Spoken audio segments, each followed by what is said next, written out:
नमस्कार दोस्तों, मैं योगेंद्र तिवारी एक बार फिर से स्वागत करता हूं आपका योगेंद्र टाइम्स पर। दोस्तों, आज हम इतिहास की क्विज में महत्वपूर्ण 15 प्रश्नों को लेकर एक बार फिर से हाजिर हैं आपके बीच में। शुरू करते हैं। आज का सेशन आने वाली सभी परीक्षाओं के लिए समान रूप से महत्वपूर्ण है। पहला प्रश्न है, सेन वंश का संस्थापक कौन था, ये पूछा जा रहा है। ऑप्शन ए है बल्लाल सेन, ऑप्शन बी है सामंत सेन, ऑप्शन सी है Vijay Sen and option D है इनमें से कोई नहीं। तो आपसे पूछा जा रहा है सेन वंश का संस्थापक। याद रखिएगा दोस्तों, सेन वंश की जो स्थापना थी ये की गई थी सामंत सेन के द्वारा। यह मुख्यतः बंगाल के क्षेत्र में शासन करने वाला वंश था। तो इसको याद रखिएगा, कभी कभी इससे संबंधित क्षेत्रों को भी पूछा जाता है। आगे बढ़ते हैं। क्वेश्चन है, पाल वंश का संस्थापक था। Option A Dharmapal, option B Devpal, option C Gopal, option D इनमें से कोई नहीं। याद रखिएगा, पाल वंश से संबंधित प्रश्न भी बनते हैं और कई बार ये प्रश्न पीसीएस और आदि परीक्षाओं में पूछे गए हैं कि पाल वंश की स्थापना किसने की। पाल वंश की स्थापना, चूंकि जो नाम है वो मिलते जुलते हैं इसलिए लोग कंफ्यूज जाते हैं। याद रखिएगा, पाल वंश की स्थापना गोपाल ने की थी। इस तरीके से इस प्रश्न का सही उत्तर ऑप्शन सी होगा। यह भी बंगाल के रीजन में ही मुख्यतः चला था पाल वंश भी। आगे बढ़ते हैं। क्वेश्चन है, अजय पाल संस्थापक थे। अजय पाल एक राजा हुआ करते हैं। राजपूत काल जब आप इतिहास का पढ़ते हैं तो उसमें हम पढ़ते हैं, तो कह रहे हैं कहाँ किस चीज़ के संस्थापक थे वो। ऑप्शन ए अजमेर के, ऑप्शन बी भरतपुर के, ऑप्शन सी अलवर के, ऑप्शन डी इनमें से कोई नहीं।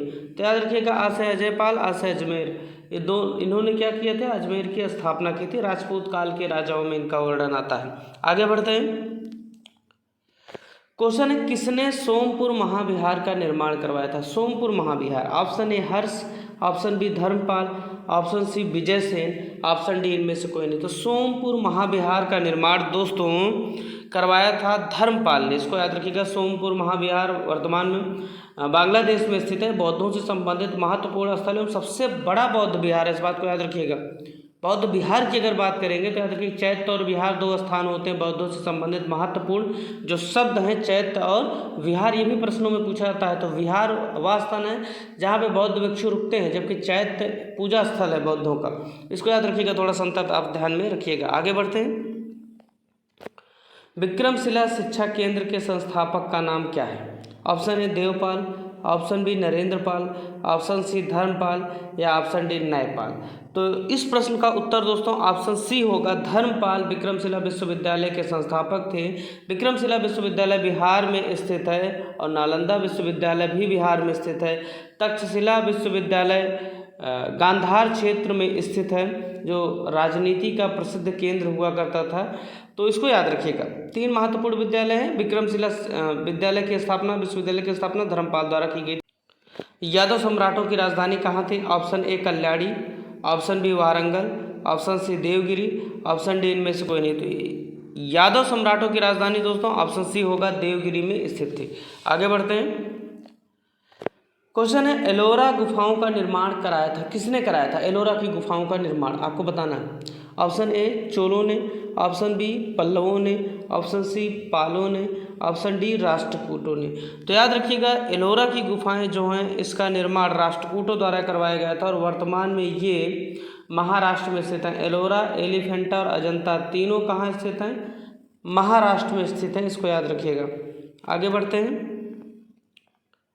क्वेश्चन है, पल्लवों की राजधानी थी क्या थी।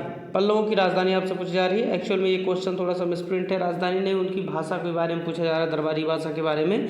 ऑप्शन ए है प्राकृत, ऑप्शन बी है संस्कृत, ऑप्शन सी है तमिल, ऑप्शन डी इनमें से कोई नहीं। तो पल्लवों की जो राजभाषा थी वो क्या थी, इसका सही उत्तर होगा दोस्तों संस्कृत, ऑप्शन बी। पल्लवों की राजभाषा संस्कृत हुआ करती थी। आगे बढ़ते हैं। क्वेश्चन है, चोल युग किसके लिए प्रसिद्ध था।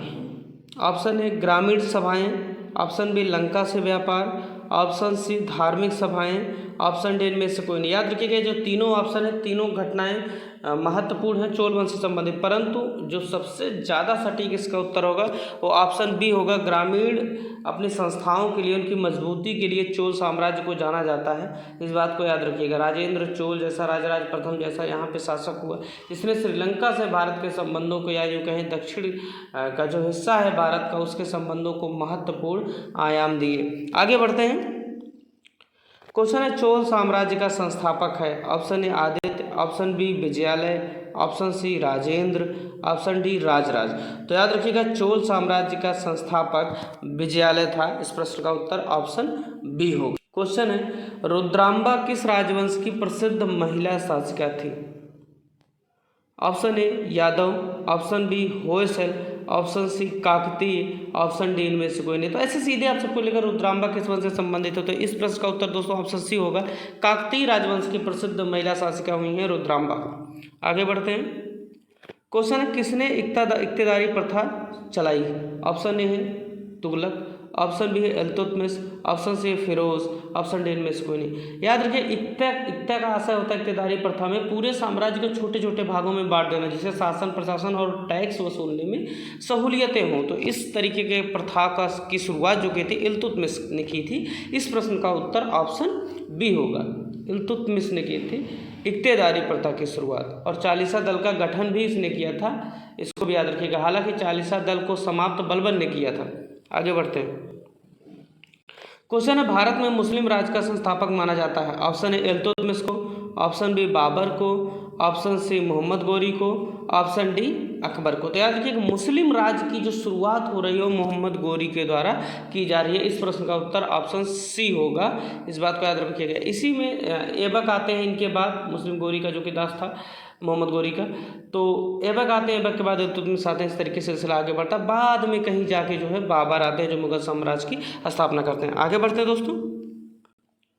क्वेश्चन है किसने अपने आप को खलीफा घोषित किया? महत्वपूर्ण प्रश्न है। किसने अपने आप को ही खलीफा घोषित कर दिया? शुरू में क्या होता था, खलीफा से ये प्रमाण पत्र हासिल करते थे कि हम जो है हिंदुस्तान की धारा पर शासन करने के लिए एथोराइज्ड किए जाते हैं खलीफा के द्वारा। परंतु बाद में कुछ शासक ऐसे कहे खलीफा को किनारे करो, हम स्वयं ही खलीफा हैं, हम जो कहेंगे वही होगा। तो पूछ रहा है किसने घोषित किया? Option A Mubarak Shah Khilji, option B Mahmud Ghaznavi, option C Mubarak Shah Khilji, दो बार ऑप्शन दे दिया है, ऑप्शन डी है ये सभी। तो याद रखिएगा अपने आप को खलीफा घोषित किया था मुबारक शाह खिलजी ने। इसको याद रखिएगा। आगे बढ़ते हैं। क्वेश्चन है कृष्णदेव राय किसके समकालीन थे? Option A Humayun, option B Sher Shah, option C Babar, option D Akbar. तो याद रखिए कृष्णदेव राय जो थे वो बाबर के समकालीन थे, और बाबर ने विजयनगर साम्राज्य का वर्णन किया शक्तिशाली साम्राज्य के रूप में अपने शासनकाल में। उन्होंने देखा कि विजयनगर का साम्राज्य काफ़ी उन्नत अवस्था में है। तो इस तरीके से दोस्तों आज की क्विज आपको कैसी लगी हमें कमेंट करके ज़रूर बताएं। साथ ही साथ बने रहें हमारे साथ। धन्यवाद।